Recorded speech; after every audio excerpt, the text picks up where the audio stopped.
Saya berasal dari sebuah desa kecil di Kabupaten Wajo. Tetapi, sejak penempatan kerja saya di UPT SMK Negeri 2 Parepare, saya memutuskan untuk berdomisili tetap di Parepare. Menjadi seorang guru adalah profesi yang sangat menyenangkan bagi saya. Setiap pagi, saya berangkat bekerja dengan penuh semangat. Saya percaya mengawali pagi dengan kepercayaan diri, maka efeknya akan terus berimbas baik sampai akhir harinya.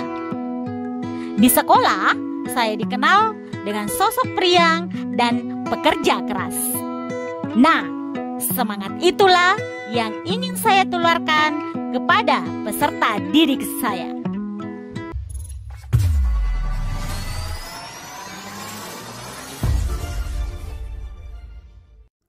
UPT SMK Negeri 2 Parepare merupakan salah satu sekolah favorit bergengsi di Kota Madya ini. Terbukti dengan populasi jumlah siswa saat sekarang ini.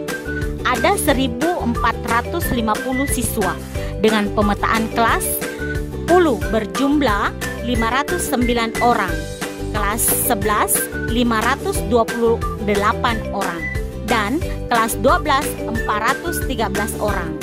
Didominasi peserta didik berjenis kelamin laki-laki, yaitu 1.241 orang. Sedangkan peserta didik berjenis kelamin perempuan hanya 209 orang. Bisa disimpulkan perbandingannya sekitar 1:5.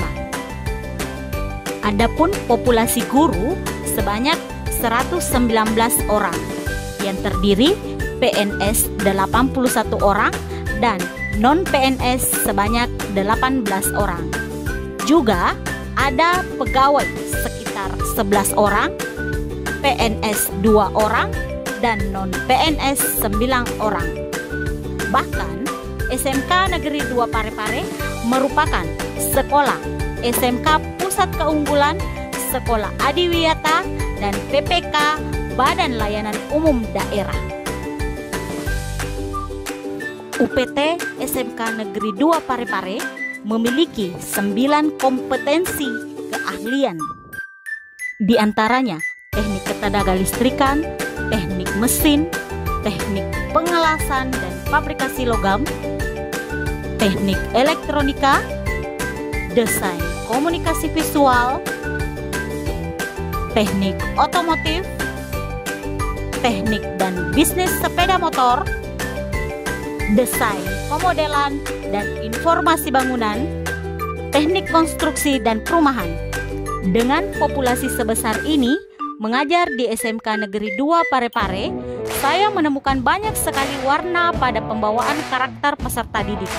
Dengan latar belakang etnis daerah yang berbeda-beda, disatukan dalam satu ruangan, yakni kelas. Di saat mengajar, dari satu kelas ke kelas lain, masalah yang saya temukan yakni kurangnya inisiatif diri peserta didik menjadi role model di depan teman mereka. Meskipun saya sudah meminta secara personal untuk maju juga tampil ke depan, tetapi rasa enggan terlihat sangat jelas. Sebagai seorang guru, hal ini sangat saya sayangkan karena saya percaya banyaknya keberagaman dalam peserta didik bukan merupakan suatu beban bagi saya.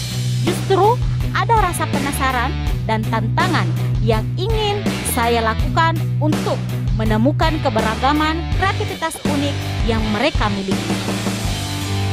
Akhirnya, saya tertantang mencari akar permasalahan tersebut dan memutuskan menjadikan guided inquiry sebagai metode mengajar saya di fase F. Pada materi ajar, menyajikan berita inovasi yang menghibur, khususnya saat proyek membuat vlog. Namun, sebelumnya saya membagikan kuesioner atau angket yang berisi 5 daftar pertanyaan. Dari hasil jawaban kuesioner siswa itu, saya makin yakin menerapkan metode guided inquiry didukung dengan kesesuaian penerapan kurikulum merdeka yang mengharuskan siswa lebih banyak aktif, sehingga siswa merumuskan sendiri penemuannya dengan penuh percaya diri. Dengan metode ini, peserta didik terlatih dalam memecahkan masalah sekaligus membuat keputusan sendiri. Setelah penerapan metode tersebut, siswa lebih menjadi kritis, kreatif, dan dapat mengeksplorasi karyanya sesuai dengan keinginan mereka. Apabila ada perbedaan kecepatan hasil proses belajar, maka peserta didik yang cepat haruslah didorong untuk menjadi tutor sebaya agar beban psikologis siswa yang lambat terkikis sedikit demi sedikit, dan peserta didik yang cepat dalam pembelajaran termotivasi untuk terus maju. Harapan saya dan fokus saya agar mereka jauh lebih melatih kepercayaan diri dengan menerapkan kucuran motivasi setiap saya bertatap muka dengan mereka. Peserta didik punya keistimewaan, bakatnya tersendiri. Demikian juga gurunya harus menarik dan menyenangkan, sehingga sebagai guru selalu saya sajikan permainan edukasi yang saya mainkan bersama peserta didik di sela-sela pembelajaran. Pastinya selalu saya dominasi mereka bekerja tim sehingga ikatan emosional mereka terjalin dengan baik juga. Sangat berdampak baik untuk mengurangi maraknya bullying sesama peserta didik. Dan tidak jarang sebelum membuka kelas pembelajaran, saya selalu membukanya dengan ice breaking yang seru. Begitu pula saat menutup kelas pembelajaran, selalu saya tinggalkan dengan membubuhkan sedikit kesan bercanda dengan siswa. Setiap mereka memunculkan bakat mereka, selalu saya memberi pendampingan mulai mereka berproses menyiapkan diri ikut suatu kegiatan perlombaan hingga mereka mencapai puncak hasilnya. Mari kita buktikan bahwa setiap anak punya keistimewaannya tersendiri apabila terus diasah dan digali potensi itu. Pembelajaran inquiry merupakan model pembelajaran yang dapat mengaktifkan proses belajar siswa. Di samping itu, model pembelajaran ini juga dapat melatih keterampilan berpikir kritis dan kreatif bagi siswa. Pertemuan pertama saya dengan Ibu Andi Wiwi, saya merasa bingung karena beliau adalah guru bahasa Indonesia, tapi dia selalu membuat kami bersukacita dan membuat kami mengoyakkan badan dengan dilengkapi musik yang ceria. Awal mulanya saya kikuk dan kaku karena telah diperlakukan seperti ini. Pada akhirnya saya merasa asik dan menyenangkan. Betul.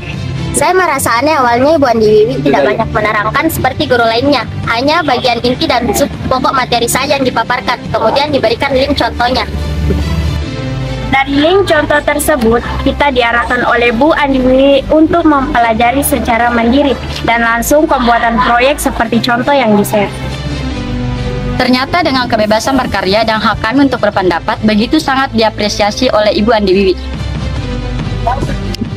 Sehingga saya bebas berkarya dan saya sangat puas dengan hasil proyek yang saya buat dengan arahan Bu Andi Wiwi.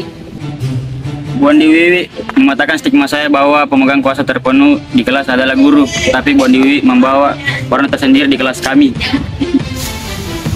Belajar di kelas lebih menarik bersama Ibu Andi Wiwi. Top, mantap! Mari kita terapkan metode Quidditch Inquiry dalam metode mengajar kita, karena metode tersebut sangatlah sesuai dengan kurikulum Merdeka saat sekarang ini. SMK bisa, SMK hebat. SMK bisa. SMK hebat.